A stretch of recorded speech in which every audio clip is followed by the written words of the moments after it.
সকলের সহযোগিতায় আমরা বেশ কিছু সাফল্য পেয়েছি। এর মধ্যে একটা সাফল্য বলতে পারেন, বাংলাদেশ জাতীয় দল, ছেলেদের জাতীয় দল টি-20 4টা টানা সিরিজ জিতেছে। আমরা দুর্ভাগ্যবশত এশিয়া কাপের ফাইনাল যেতে পারিনি।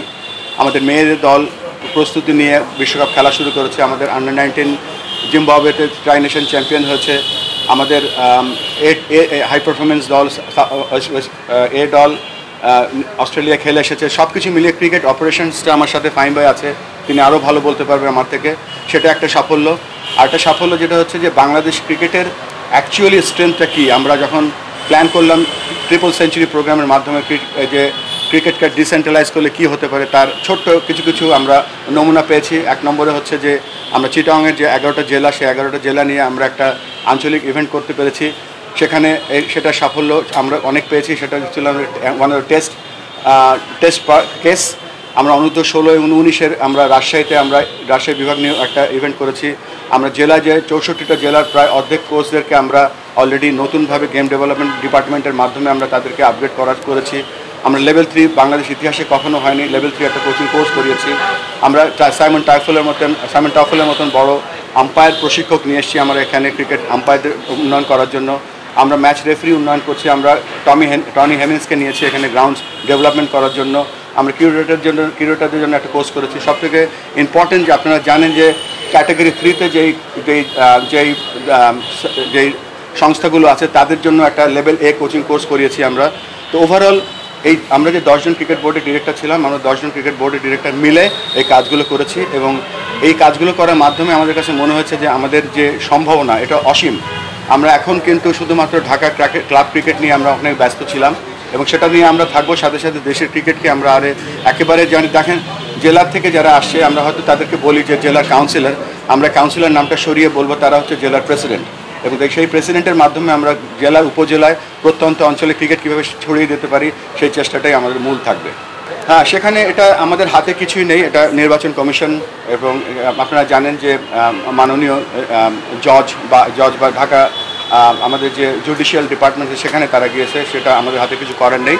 আমরা সবাইকে বোঝাবো হাউ ইম্পর্টেন্ট ইজ ক্রিকেটার্স এবং বাংলাদেশের ক্রিকেট। ইলেকশন তো ইলেকশনই, আমাদের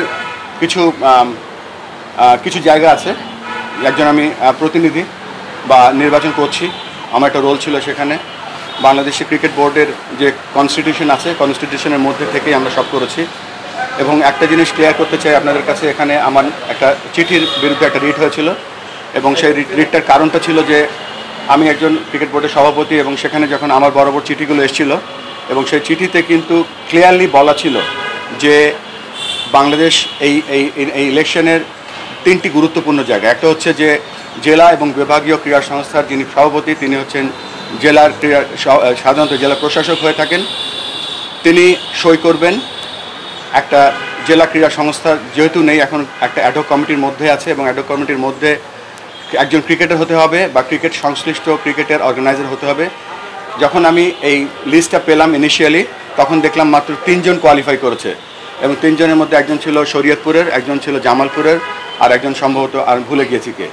সো এই 3 জন নিয়ে তো আর ইলেকশন করা সম্ভব না। তখন আমি বাধ্য হয়ে চিঠিটা দিয়েছিলাম কনস্টিটিউশনে যে ধারাগুলো আছে সেগুলোর উপরে বেস করে, এবং তার পরবর্তীতে সেটা কোর্টে রিট হয়েছিল এবং সেটা আজকে ক্লিয়ার হয়ে গেছে। সো আর নির্বাচন এমন একটা জিনিস যে নির্বাচনটা করার জন্য আমরা দেখেছি যে বেশ কিছু জায়গায় আমার শরীরের উপরে অনেক কিছু এসছে, আমার নামে অনেক কিছু এসছে, এবং এটা আমি এটা প্রোটেক্ট করতে চাই বা আমি ডিফেন্ড করতে চাই যে I was always within the constitution. আমি এখনও এটা সম্পূর্ণ যে বয়কট করছে বা যে এখানে আসছে না, এটা তাদের ব্যক্তিগত ব্যাপার।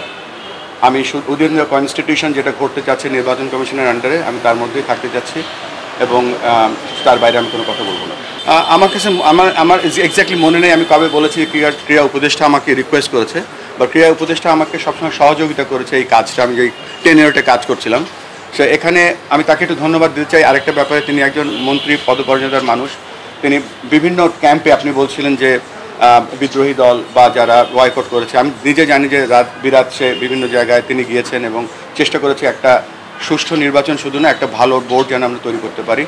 আর এখানে আমার কাছে ইনফ্লুয়েন্স কিছুই মনে হয়নি। আমার কাছে যেটা মনে হচ্ছে বাংলাদেশ ক্রিকেটের জন্য আই নিড টু কন্টিনিউ এবং আমাকে যারা ভোট দিচ্ছেন বা ভোট দিবেন না বা আপনারা যারা আছেন যদি মনে করেন যে I am not good enough, আমি চলে যেতে আগ্রহী আছি any time. But at the same time আমার একটাই লক্ষ্য বাংলাদেশ ক্রিকেট। এটা একটা প্রক্রিয়া এবং এই জার্নিটার ভেতরে আমি অংশগ্রহণ করিনি, কেননা আমি অংশগ্রহণ করছি এইটুকুই আমি ডিক্লেয়ার করছি। সাথে সাথে ডাবল রোল ছিল এখানে কিছু। বাংলাদেশ জাতীয় দল এশিয়া কাপ খেলতে গিয়েছিল, বাংলাদেশ ক্রিকেট দল এখন আফগানিস্তানের সাথে সিরিজ খেলছে শারজাতে, মেয়েদের দল বিশ্বকাপ খেলতে গিয়েছে, এবং আমাদের অন্য অন্য ক্রিকেট বোর্ডের যে অর্গানাইজেশনের যে কাজগুলো আছে সেগুলো নিয়ে আমি ব্যস্ত ছিলাম। আমার কাছে মনে হয় it's a very very valid question যে সকলের একটা টার্মস অফ রেফারেন্স বা সকলের কিন্তু একটা ক্রিকেট বোর্ডের ডিরেক্টরদের কী কাজ করা উচিত, কতটুকু তাদের পরিধি থাকবে, তারা কি করতে পারবে বা পারবে না, এটা কিন্তু কনস্টিটিউশনে লেখা নেই। বাট আমরা লেখার আগ পর্যন্ত একটা অলিখিত নিয়ম করে নেব এবং সকলকে সেখানে সই করিয়ে নিব, যাতে এই কনফ্লিক্ট অফ ইন্টারেস্ট ব্যাপারটা না থাকে, এবং চেষ্টা করব জিরো টলারেন্স থাকবে এই জায়গাটাতে। কেননা আমি যখন বোর্ডের বাইরে ছিলাম খুব সমালোচনা করতাম, এটা নাই ওটা নাই। তো আমি বাইরে থেকে যেগুলো দেখেছি সেগুলো চেষ্টা করব ভেতর থেকে কাজ করার জন্য।